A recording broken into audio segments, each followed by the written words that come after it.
Hello everyone, this is lecturer Sudha from Sentence Intermediate College, Ranchi.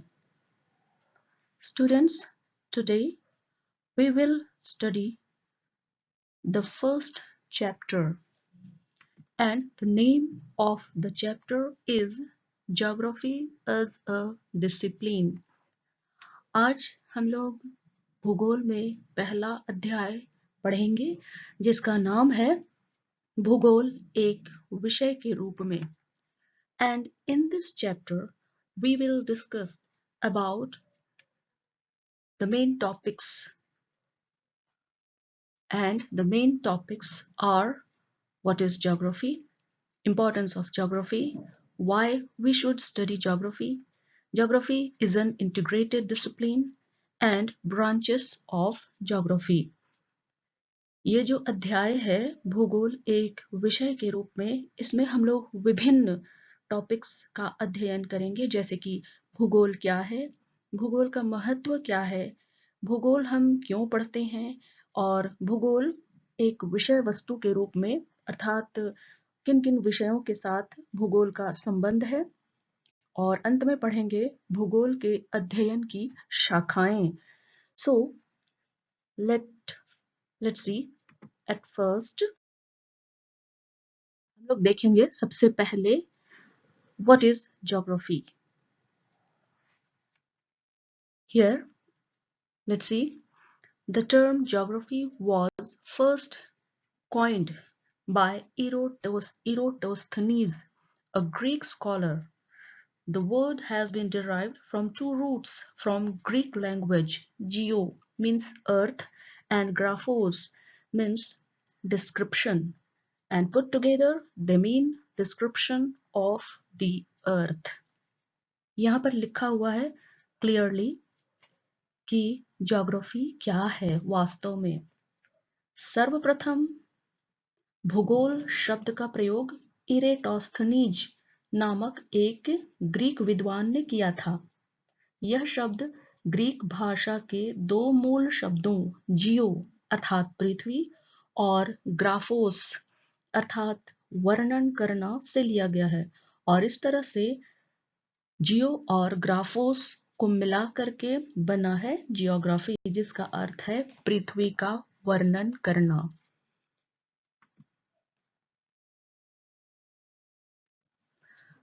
Now let's see importance of geography. अब हम लोग देखते हैं कि भूगोल का क्या महत्व है. So geography helps us to understand the diversity and the causes and factors that have created it. Through geography, we understand how spherical Earth is presented through a map, and we get information about soil, minerals, weather, climate, population, means of transport and communication, local landscape, etc. It also tells us about rivers, mountains, plateaus, plains, deserts, seas, lakes and cultural facts. यहाँ पर हम लोग देखते हैं कि भूगोल का महत्व क्या है. हम लोग भूगोल क्यों पढ़ते हैं. भूगोल में हम लोग विविधता को समझने की कोशिश करते हैं. ये हमें विविधता को बताता है, पृथ्वी की विभिन्नताओं को हमें बताता है. इससे मानचित्र में जो परिवर्तन होता है ग्लोब के जरिए हम लोग पढ़ते हैं, उसमें क्या परिवर्तन होता है उसके बारे में हम लोगों को जानकारी मिलती है. साथ ही धरातल के बारे में भी जानकारी मिलती है. विश्व की मिट्टी, खनिज संपदा, मौसम, जलवायु, जनसंख्या, यातायात और संचार के साधन, स्थानीय परिदृश्यों के बारे में जानकारी मिलती है. इसके अतिरिक्त पर्वत, पठार, मैदान, रेगिस्तान, समुद्र, झील और पर्यावरण और सांस्कृतिक तथ्यों के बारे में भी हमें जानकारी मिलती है. तो इतने सारे चीजों के बारे में जानकारी हमें मिलती है, इसलिए भूगोल का बहुत ही ज्यादा महत्व है. अर्थात भूगोल पढ़ने से समझिए कि पूरे विश्व की जानकारी हमें मिल जाती है.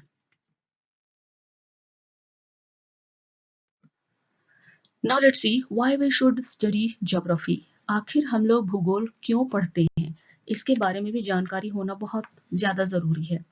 Why we should study geography? So, we live on the earth's surface, therefore it is important to understand our earth. हम लोग जो है वो पृथ्वी के धरातल पर रहते हैं, इसलिए इसका महत्व को समझना बहुत ज़्यादा ज़रूरी है. यहाँ पर एक एक करके देखेंगे हम लोग. First, our lives are affected in many ways by our surroundings.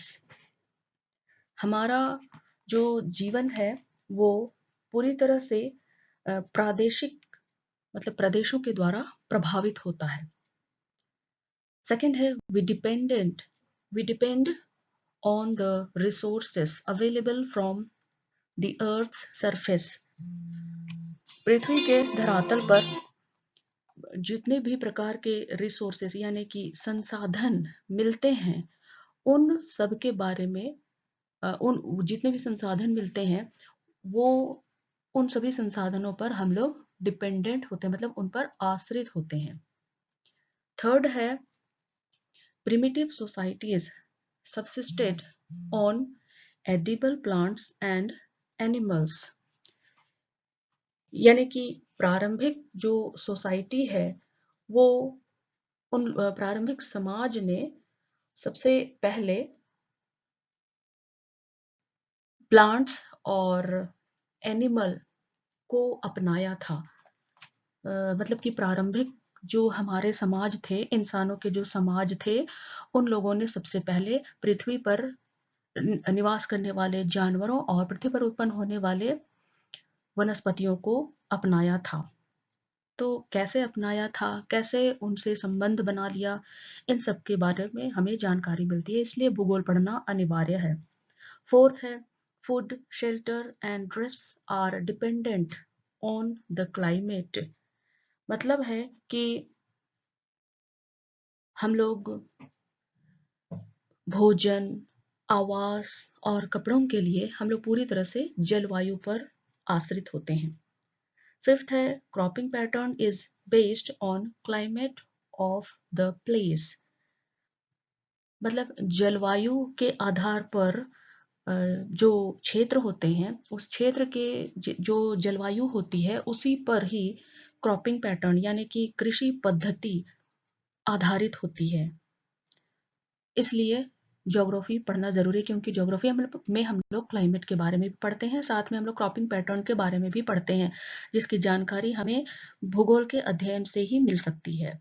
Sixth है to know the changes taken place through the geological time.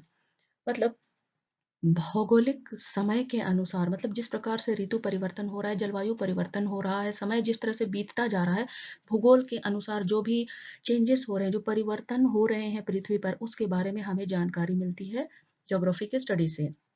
Seventh है to know the lands and people.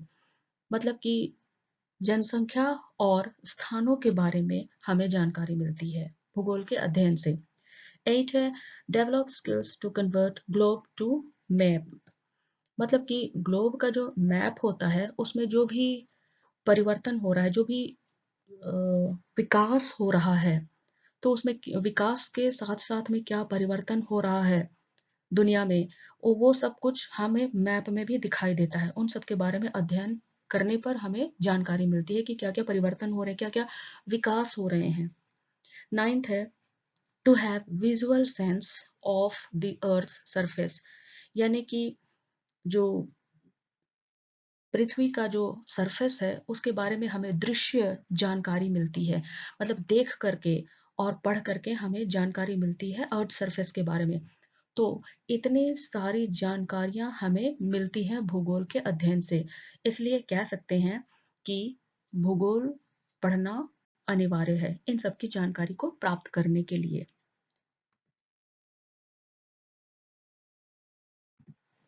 Next हम लोग देखते हैं geography is an integrated discipline. मतलब कि भूगोल जो है वो अन्य विषयों के साथ किस तरह से जुड़ा हुआ है, अन्य विषय वस्तु क्या क्या है भूगोल के, उसके बारे में हम लोग एक एक करके देखते हैं. फर्स्ट है geography and history. The geographical factors have modified the course of history in different parts of the world. Every geographical phenomenon undergoes change through time and can be explained temporarily. The changes in landforms, climate, vegetation, economic activities, occupations, and cultural developments have followed a definite historical courses. यानी कि भूगोल जो है वो ऐतिहासिक घटनाओं को प्रभावित करता है। स्थानिक दूरी मतलब जो स्थानों के बीच की जो दूरी होती है उसमें वो जो है वो विश्व के इतिहास की दिशा को परिवर्तित करने का एक प्रभावशाली कारक है। इतिहास में हम लोग जगहों के बारे में, उन जगहों के जो ज़मीन है, जो लैंडफ़ॉर्म्स है, जो जलवायु है या वहाँ की वनस्पति है या वहाँ का जो आर्थिक क्रियाकलाप है, वहाँ के जो व्यवसाय हैं, वहाँ की संस्कृति है, उनमें क्या विकास हो रहा है, इन सब का हम लोग स्टडी करते हैं हिस्ट्री में। तो हम लोग इन सब का स्टडी हम लोग ज्योग्राफी के माध्यम से भी कर सकते हैं। अर्थात कि ज्योग्राफी में भी इन सब के बारे में अध्ययन किया जाता है और हिस्ट्री में भी किया जाता है। इसलिए दोनों ही एक दूसरे से रिलेटेड हैं। नेक्स्ट हम लोग देखते हैं geography and civics. The core concern of political science is territory, people and sovereignty, while political geography is also interested in the study of the state as a spatial unit as well as people and their political behavior. तो यहाँ पर देखते हैं कि राजनीति शास्त्र जिसका मूल उद्देश्य राज्य, क्षेत्र, जनसंख्या, प्रभुत्व का विश्लेषण है, जबकि भूगोल एक क्षेत्रीय इकाई के रूप में राज्य और उसकी जनसंख्या के बारे में और उसका क्या व्यवहार है जनसंख्या का उसके बारे में अध्ययन करता है। मतलब कि राजनीति शास्त्र के अंतर्गत भी हम लोग जनसंख्या और उसका बिहेवियर और या उसकी एक्टिविटी के बारे में हम लोग अध्ययन करते हैं। तो उसी प्रकार से जनसंख्या भूगोल के अंतर्गत भी हम लोग जनसंख्या और उसका सेटलमेंट और उसका बिहेवियर, उसका एक्टिविटी के बारे में हम लोग अध्ययन करते हैं। तो इस तरह से ज्योग्राफी और सिविक्स दोनों ही इंटर रिलेटेड हैं। नेक्स्ट है थर्ड है geography and economics. Economics deals with basic attributes of the economy such as production, distribution, exchange and consumption. Each of these attributes also has spatial aspects, and here comes the role of economic geography to study the spatial aspects of production, distribution, exchange and consumption. मतलब जो अर्थशास्त्र है तो अर्थशास्त्र अर्थव्यवस्था की मूल विशेषताओं जैसे कि उत्पादन, वितरण, विनिमय एवं उपभोग की विवेचना करता है। अर्थशास्त्र में हम लोग पढ़ते हैं कि किसी भी चीज का उत्पादन कैसे हो रहा है, कहाँ हो रहा है, कितना हो रहा है, उनका वितरण कैसा हो रहा है और उनका उपभोग कितना हो रहा है, कैसे हो रहा है, उसका विनिमय कैसा हो रहा है, मतलब कि उसका खरीद बिक्री कैसा हो रहा है और उसमें क्या प्रॉफिट क्या लॉस हो रहा है, इसके बारे में हम लोग जानकारी मिलती है इकोनॉमिक्स के जरिए। उसी प्रकार से हम लोग इकोनॉमिक ज्योग्राफी के अंतर्गत भी हम लोग पढ़ते हैं कि किसी भी चीज का उत्पादन, चाहे वो एग्रो बेस्ड हो, चाहे वो इंडस्ट्रियल बेस्ड हो, चाहे किसी भी वस्तु का कहाँ कब और किस प्रकार से उत्पादन हो रहा है, उसमें किस प्रकार के रॉ मटेरियल्स यूज हो रहे हैं, उनका डिस्ट्रीब्यूशन कहाँ कहाँ हो रहा है और कितना हो रहा है, उनका इंपोर्ट और एक्सपोर्ट कहाँ और कितना हो रहा है और उनका उपभोग कितना हो रहा है, इन सब का अध्ययन भी हम लोग ज्योग्राफी में करते हैं। तो इस तरह से ज्योग्राफी और इकोनॉमिक्स दोनों ही अंतर संबंधित हैं, दोनों इंटर रिलेटेड हैं। तो इस प्रकार से हम लोग देख रहे हैं कि इंटीग्रेटेड डिसिप्लिन में geography and history, geography and civics, geography and economics, they all are inter related.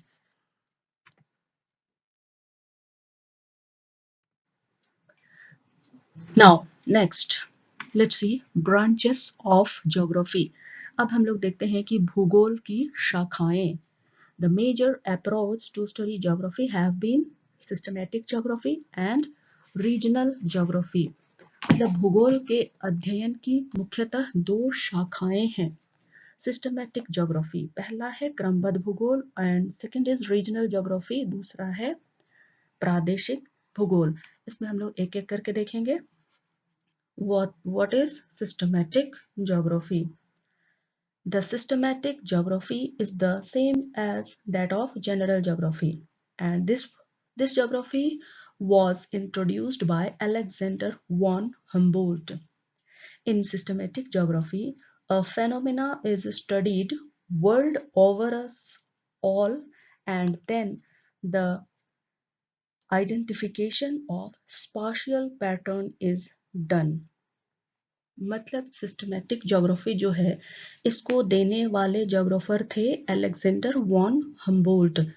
इसके अंतर्गत पूरे विश्व को एक इकाई मान करके हम लोग पूरे ज्योग्राफिकल फेनोमेना अर्थात पूरे भौगोलिक तत्वों का अध्ययन करते हैं।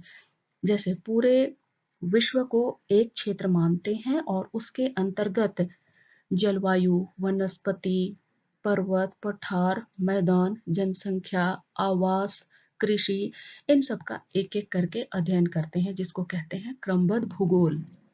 सेकंड है regional geography. In the regional geography, the world is divided into regions at different hierarchical levels, and then all the geographical phenomena in the particular region are studied. These regions may be natural, political, or designated region, and this geography was introduced by Karl Ritter.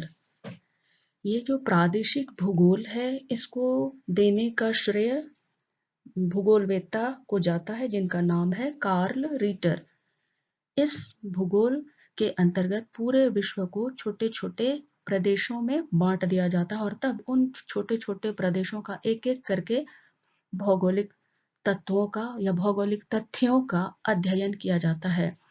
पूरे विश्व को छोटे छोटे इकाइयों में बांट दिया जाता है और पहले इकाई का जलवायु, मिट्टी, जनसंख्या, आवास, कृषि, पर्वत, पठार, मैदान, इन सब का अध्ययन किया जाता है। उसके बाद फिर दूसरे क्षेत्र में जाया जाता है और वहां जाकर के फिर से जलवायु, मिट्टी, जनसंख्या, कृषि, आवास, पर्वत, पठार, मैदान, इन सब का एक एक करके अध्ययन किया जाता है। फिर तीसरे क्षेत्र में जाकर के उसी तरह से पूरे भौगोलिक तथ्यों का अध्ययन किया जाता है जिसको कहते हैं प्रादेशिक भूगोल और इंग्लिश में कहते हैं रीजनल ज्योग्राफी।